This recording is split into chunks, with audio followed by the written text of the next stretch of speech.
हा जो काही प्रोग्राम दिसत आहे तुम्हाला, तर हा तेल चढवायचा प्रोग्राम आहे. नमस्कार, मी प्रांजली आणि तुम्हा सर्वांचे एका नवीन ब्लॉगमध्ये मी मनापासून स्वागत करते. हा तेल चढवायचा कार्यक्रम आहे आणि माझ्या भावाची हळद होती, मोठे बाबाच्या मुलाची हळद होती. तर त्यासाठी आम्ही सगळेजण जमलेलो होतो. हळदीच्या आधी तेल चढवतात, त्याच्यानंतर हळद लागल्या जाते. तर हा सगळा प्रोग्राम सर्वांनी सोबत झाला. त्याच्यानंतर मांडव शिपडायचा प्रोग्राम होता. तेल चढवल्या आणि हळद लागल्याच्या नंतर तो मांडव शिपडायचा प्रोग्राम आत्याला करावा लागत असते. तर माझी आत्या त्या मागे नवरदेवाच्या मागे उभी होती. तर त्याला मांडव शिपडायसाठी सगळेजण मागे उभे होते आणि तोही मागे हात धरून हातात काहीतरी प्रसाद की काहीतरी ठेवलं होतं. प्रसाद ठेवलेला होता आणि तो घेऊन बाहेर जायचं होतं.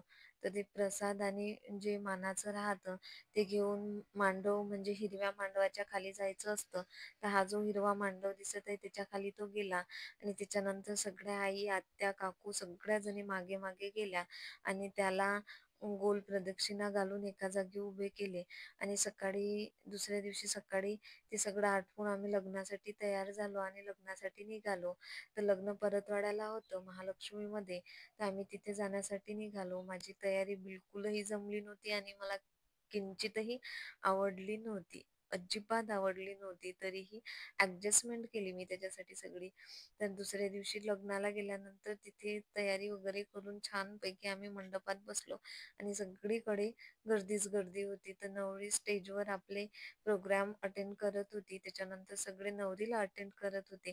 त्याच्यानंतर नवरी नवरदेव मंडपात आले म्हणजे कार्यालयात हॉलमध्ये आले आणि त्याच्यानंतर त्यांची एंट्री जबरदस्त करण्यासाठी जे डेकोरेशन केलेलं होतं त्यांची गडबड चालू होती आणि इकडे लेडीजला आणि जेंट्स लोकांना पण त्या गोष्टीचा थोडासा त्रास होत होता. तर याला थोडंसं कमी केलेलं चांगलं आहे, कारण की त्याचं कोणाकोणाला इन्फेक्शनही होऊ शकते. तर अशा प्रकारे त्यांची एंट्री झाली. त्याच्यानंतर स्टेजवर अंतरपाट धरलेला गेला आणि अंतरपाट धरल्यानंतर लग्नाचा छान सोहळा संपन्न झाला, आनंदात संपन्न झाला आणि त्याच्यानंतर एकमेकांना सोबत राहण्यासाठी जी साक्ष लागते म्हणजे एकमेकांच्या गळ्यात जे हार टाकावे लागतात, तर तो हार टाकण्याचा प्रोग्राम सुद्धा इथं संपन्न झाला.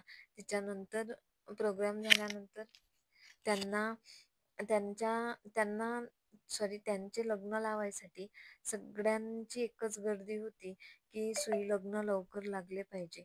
तर आणि लहान मुलांना सुद्धा खूप गरमी होत होती, तर चिडचिड करत होते. त्याच्यानंतर आम्ही तिथून लग्न लावायच्या आधीच जेवण करायला गेलो, कारण खूप भूक लागलेली होती आणि जेवणात पण छान मेनू होते. माझ्या आवडीचा दहीवडा पण होता.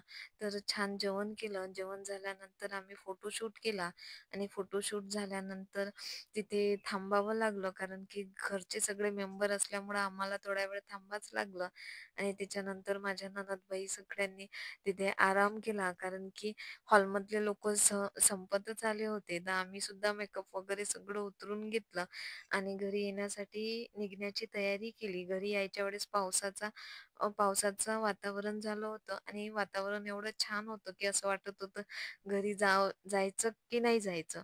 छान वातावरण होतं. त्याच्यानंतर दुसऱ्या दिवशी रिसेप्शन होतं. रिसेप्शनमध्ये पण तेच होतं, कारण की आमच्या घरचं असल्यामुळं थांबावं लागलं आणि नवरदेव यांची एंट्री होईपर्यंत सगळं फोटोशूट होईपर्यंत सगळं जेवण वगैरे पार पडेपर्यंत थांबायचं होतं. तर अशा प्रकारे लग्नाचा सोहळा पार पडला. तुम्हाला कसं वाटलं तर मला लाईक, कमेंट्स आणि शेअर नक्की करा.